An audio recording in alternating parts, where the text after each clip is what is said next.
ചെയ്യുന്ന ആ വ്യക്തി, ഒരു വിദ്യാർത്ഥിയിൽ നിന്ന് നമ്മൾ എന്താണ് പ്രതീക്ഷിക്കുന്നത്? അവൻ പഠിച്ച് നല്ല മാർക്ക് മേടിക്കണം,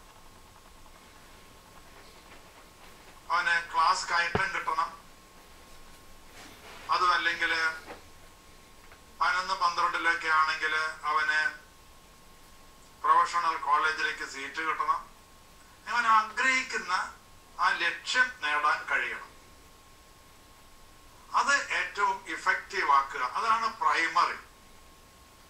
പിന്നെ ഒരു വിദ്യാർത്ഥിയെ സംബന്ധിച്ച് പറയുമ്പോൾ നല്ല ബിഹേവിയർ, ഹൃദ്യമായ പെരുമാറ്റം, മാതാപിതാക്കളോടും മാഷന്മാരോടും മുതിർന്നവരോടുമൊക്കെ ബഹുമാനം, ഇങ്ങനെ ഒരുപാട് കാര്യങ്ങൾ നമ്മൾ ഒരു വിദ്യാർത്ഥിയിൽ നിന്ന് പ്രതീക്ഷിക്കുന്നുണ്ട്. ആ പ്രതീക്ഷകളെല്ലാം ഒരു വിദ്യാർത്ഥി നിറവേറ്റുന്നുവെങ്കിൽ നമുക്ക് അവരെ പറ്റി ഒരു ഇഫക്റ്റീവ് സ്റ്റുഡന്റ് എന്ന് പറയാം.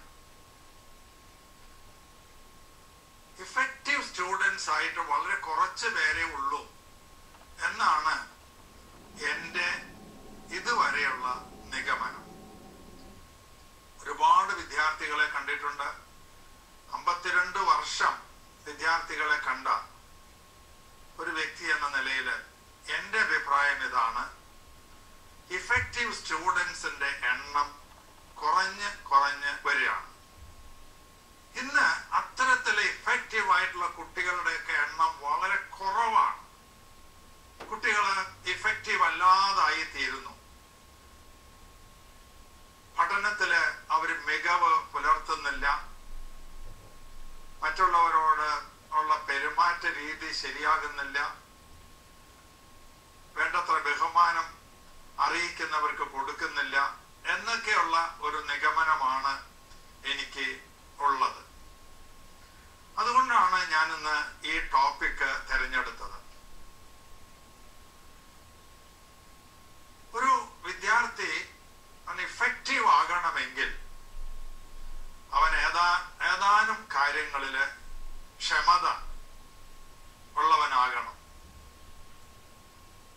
എഫിഷ്യന്റ് ആകണം. ഓരോ എഫിഷ്യൻസിക്കും ഒരു കോഷ്യന്റ് നമുക്ക് പറയാം. അങ്ങനെ 6-7 കോഷ്യന്റുകള് ഡെവലപ്പ് ചെയ്തിട്ടുള്ള ഒരു വ്യക്തിക്ക് മാത്രമേ ഇഫക്റ്റീവ് ആയിട്ടുള്ള ഒരു സ്റ്റുഡന്റ് ആയി തീരാനായിട്ട് കഴിയുള്ളൂ. ഒന്നാമത്തേത് ഫിസിക്കൽ കോഷ്യന്റ് ആണ്, കായിക ക്ഷമത. നല്ലൊരു വിദ്യാർത്ഥി ആകണമെങ്കിൽ അവന് കായികക്ഷമത വേണം, നല്ല ആരോഗ്യം വേണം, തടി വേണമെന്നല്ല, രോഗമില്ലാത്ത അവസ്ഥ. അതാണ് ഫിസിക്കൽ കോഷ്യന്റ്. നമുക്കതിനെ PQ എന്ന് വിളിക്കാം. രണ്ടാമത്തേത് ഇന്റലിജൻസ് കോഷ്യന്റ്. ഇന്റലിജൻസ്, IQ എന്ന് നമ്മൾ എല്ലാവരും കേട്ടിട്ടുള്ളതാണ്, നല്ല IQ ഉള്ള കുട്ടി എന്നൊക്കെ. അത് ഡെവലപ്പ് ചെയ്യണം. ഇതെല്ലാം ഡെവലപ്പ് ചെയ്യുന്നതാണ്. 2 തരത്തിലാണ്. ഒന്ന് ജനിക്കുമ്പോൾ കിട്ടുന്നത്, പിന്നെ അതിന്റെ മുകളിൽ അത് ബേസിസ് ആണ്, അടിത്തറയാണ്. ഈ PQ-വിലും IQ-വിലും ഒന്ന് അതിന്റെ അടിത്തറയാണ്, ജനിക്കുമ്പോൾ കിട്ടുന്നതാണ്. 2 അത് ഡെവലപ്പ് ചെയ്തെടുക്കുന്നതാണ്. മൂന്നാമത്തെ കോഷ്യന്റ്, അതിന് നമുക്ക് ഇമോഷണൽ കോഷ്യന്റ് എന്ന് പറയാം, വൈകാരിക ക്ഷമത. ഇതിനെ കുറിച്ചൊക്കെ ഞാൻ വളരെ വിശദമായി പറഞ്ഞിട്ടുള്ളതാണ്. ഇന്ന് ചെറിയ തോതിൽ ഒന്ന് ടച്ച് ചെയ്യാൻ മാത്രമേ ഉള്ളൂ, ഒരു ബൂസ്റ്റർ ഡോസ് എന്ന പോലെ. ഇമോഷണൽ കോഷ്യന്റ്, വൈകാരിക ക്ഷമത, ഇതിനും നേരത്തെ പറഞ്ഞതുപോലെ ഒരു അടിത്തറയും അതിന്മേൽ നമ്മൾ പണിതുയർത്തുന്ന ഒരു സൂപ്പർ സ്ട്രക്ചറും ഉണ്ട്. മെമ്മറി കോഷ്യന്റ് MQ, മറ്റേത് EQ. MQ memory quotient. Spiritual quotient, ആത്മീയ ക്ഷമത, സ്പിരിച്വൽ കോഷ്യന്റ്. ഇനി ഒരു പാഷൻ കോഷ്യന്റ്. ഈ 6 കോഷ്യന്റുകളെ കുറിച്ചാണ് ഞാൻ നേരത്തെ സൂചിപ്പിച്ചിട്ടുള്ളത്. 2 കാര്യങ്ങളും കൂടി പറയാൻ ഞാൻ ആഗ്രഹിക്കുന്നു, 2 കോഷ്യന്റുകൾ കൂടി.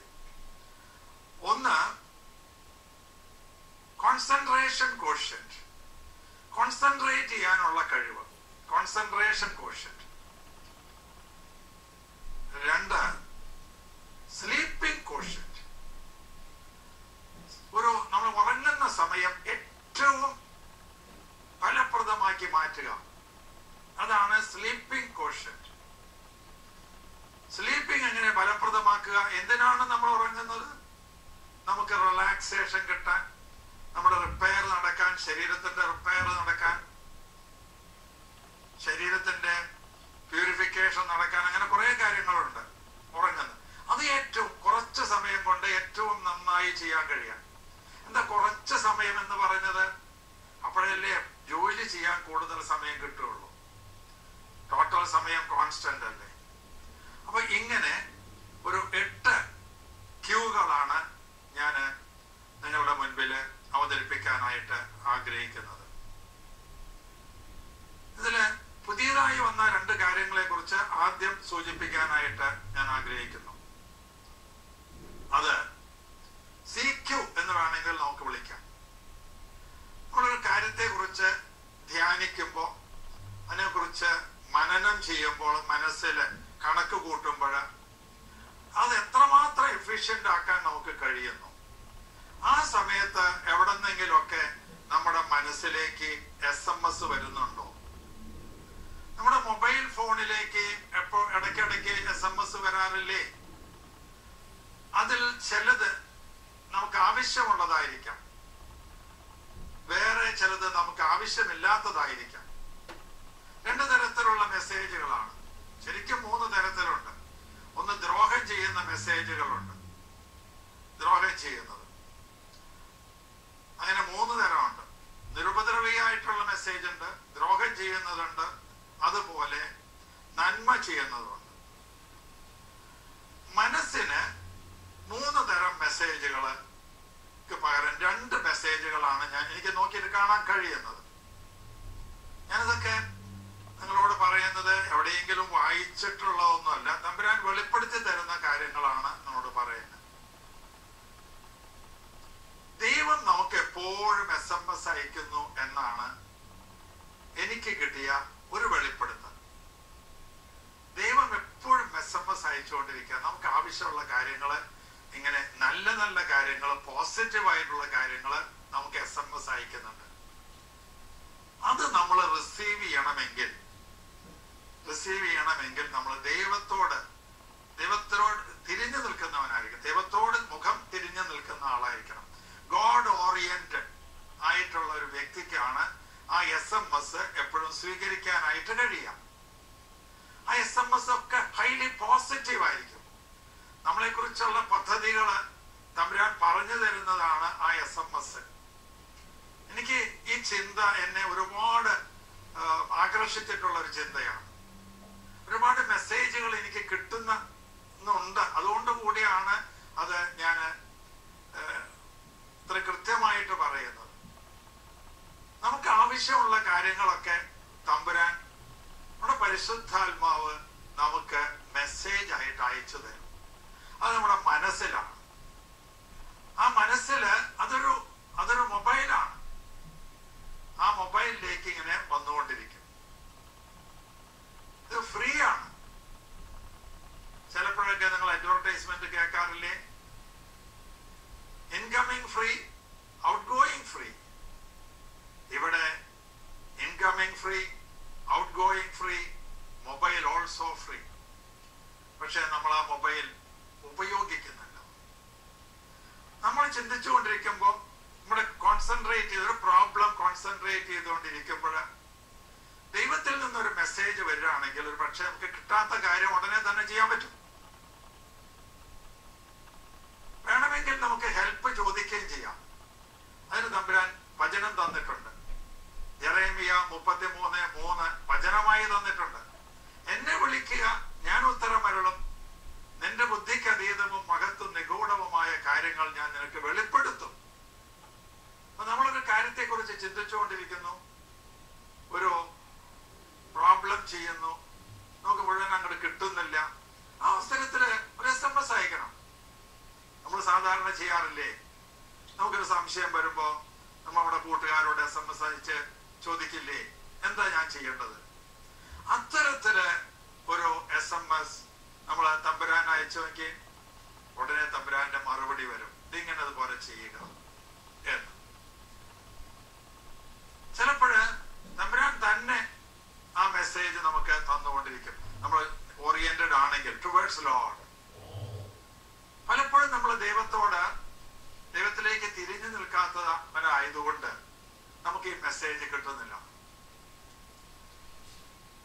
സങ്കീർത്തനത്തിൽ വളരെ വ്യക്തമായി പറയുന്നുണ്ട്, അവിടുത്തെ നോക്കിയവർ പ്രകാശിതരായി. അവിടുത്തെ നോക്കിയവർ പ്രകാശിതരായി, അവർ ലജ്ജിതരാവുകയില്ല.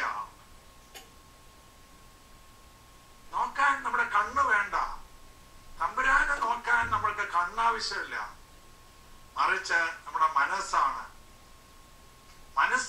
മനസ്സുകൊണ്ടാണ് നമ്മൾ നോക്കുന്നത്. അത് തമ്പുരാന് തിരിഞ്ഞിരിക്കണം. അപ്പോൾ അവിടെ നിന്ന് വരുന്നതെല്ലാം കൃത്യമായി കിട്ടും. ഇപ്പോൾ കാറ്റുകാലമാണ്. ഈ കാറ്റുകാലത്ത് നമ്മുടെ TV-യിലെ നോക്കിയാൽ ഒരുപാട് ഗ്രെയിൻസ് കാണും, പിക്ചർ ക്ലിയർ ആവില്ല.